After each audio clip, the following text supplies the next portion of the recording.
देख रहे हैं इंडिया का नंबर 1 चैनल नव भारत प्राइम न्यूज, सबसे तेज सबसे आगे। उप मुख्यमंत्री केशव प्रसाद मौर्य मेरठ पहुंचे। सबसे पहले वे राजकीय विमान से परतापुर हवाई पट्टी पर उतरे।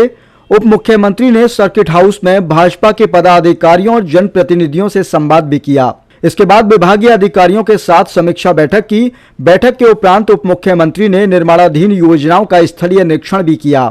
उप मुख्यमंत्री मेरठ बाईपास पर ग्रांड ड्रीम फार्म हाउस में आरएसएस के सह सर कार्यवाह आलोक कुमार के भतीजे की सगाई कार्यक्रम में शामिल होने के बाद राजकीय विमान से दिल्ली वापस लौट गए। इस दौरान केशव प्रसाद मौर्य ने समाजवादी पार्टी पर जमकर निशाना साधते हुए कहा कि सपा अध्यक्ष अखिलेश यादव पर तंज कसते हुए कहा कि वो अपने ही कार्यकर्ताओं को 5-5 लाख रुपए मुआवजा दे रहे हैं। उन्होंने कहा कि संभल में सपा के ही कार्यकर्ता आपस में लड़े, इसलिए सपा अध्यक्ष अखिलेश यादव अपनों को 5 लाख रुपए मुआवजा देने की बात कर रहे हैं।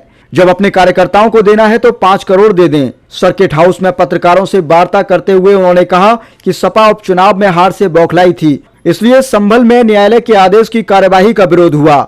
सपा के सांसद और विधायक ने बवाल खड़ा किया। सपा के समर्थक ही आपस में लड़ते हैं। केशव मौर्य ने कहा कि सरकार ने कड़ाई से हिंसा को रोका है, माफिया और गुंडों को नियंत्रण में रखा है। सपा और कांग्रेस का भविष्य नहीं बचा है। अब सर्व समाज भारतीय जनता पार्टी के साथ है। सभी ने कमल को अपना लिया है, इसलिए सपा को सदमा लगा है। राणा जी, हमारे वरिष्ठ विधायक आदरणीय अमित अग्रवाल जी, हमारे जो यहाँ के महापौर प्रथम नागरिक हमारे वालिया जी, हरिकांत वालिया जी, हमारे विधान परिषद के सदस्य साथी भारद्वाज जी और सभी कार्यकर्ताओं और पत्रकार मित्रों, क्योंकि आज मेरा मेरठ कार्यक्रम था तो मैं देखा करता हूं कि आप सब बहुत जोर लगा देते हो कि यहाँ मिलना वहाँ मिलना, तो आप लोगों से बात करते हुए तब मैं आगे यात्रा शुरू करूँगा। सबसे पहले तो विधानसभा के अभी जो उत्तर प्रदेश के अंदर उपचुनाव हुए उसमें भारतीय जनता पार्टी की जो ऐतिहासिक विजय हुई और समाजवादी पार्टी की जो साइकिल पंचर हुई, उसके बाद सपाई बहुत बौखला गए। मुरादाबाद की जो कुंदरकी विधानसभा है वहां पर बहुत बड़ी संख्या में मुस्लिमों ने भी भारतीय जनता पार्टी प्रत्याशी हमारे रामवीर सिंह जी को वोट दिया और जो करहल विधानसभा जहां श्री अखिलेश यादव जी विधायक हुआ करते थे वहां पर भी भाजपा के जो प्रत्याशी अनुजेश यादव जी थे उनको बहुत बड़ी संख्या में अधिवंशियों ने भी वोट दिया, तो उन्हें अपना वोट बैंक खिसकता नजर आया।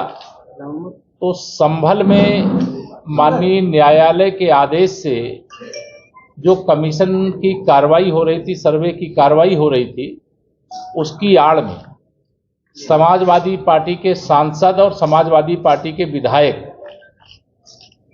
इनके समर्थकों ने विवाद खड़ा किया, बवाल खड़ा किया और उस विवाद और बवाल में कई लोग मारे भी गए।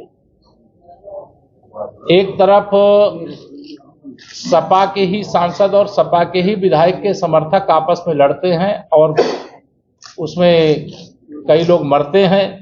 फिर समाजवादी पार्टी ड्रामा करती है प्रतिनिधि मंडल भेजने का और 5-5 लाख रुपए मुआवजे की भी बात करती है। तो मैं श्री अखिलेश यादव जी और समाजवादी पार्टी के लोगों से कहना चाहता हूं, तुम्हें देना है तो 5 लाख क्यों, 5-5 करोड़ दे दो। और ये जो मुस्लिम तुष्टीकरण की राजनीति है अब तुम्हारे काम नहीं आएगी। बहुत बरगला लिया है लोगों को, बहुत भाजपा के नाम का भय दिखा करके बहुत वोट ले लिया, सत्ता तक हासिल कर लिया।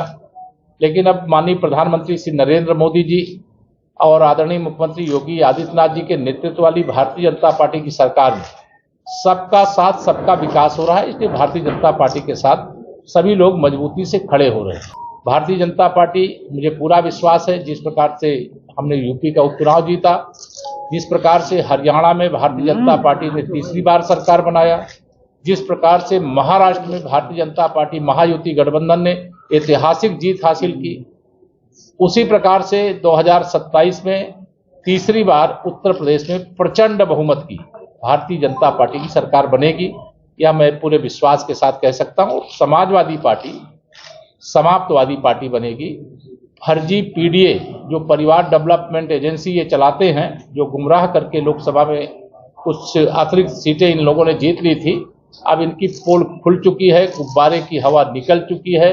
अब समाजवादी पार्टी का या कांग्रेस पार्टी का कोई भविष्य नहीं। सबसे बड़ी तकलीफ यह है कि मुस्लिमों ने भारतीय जनता पार्टी का कमल क्यों खिला दिया, साइकिल को पंचर क्यों कर दिया, सैफई साइकिल क्यों रवाना कर दिया, परिवारवाद की राजनीति को चोट क्यों कर दिया।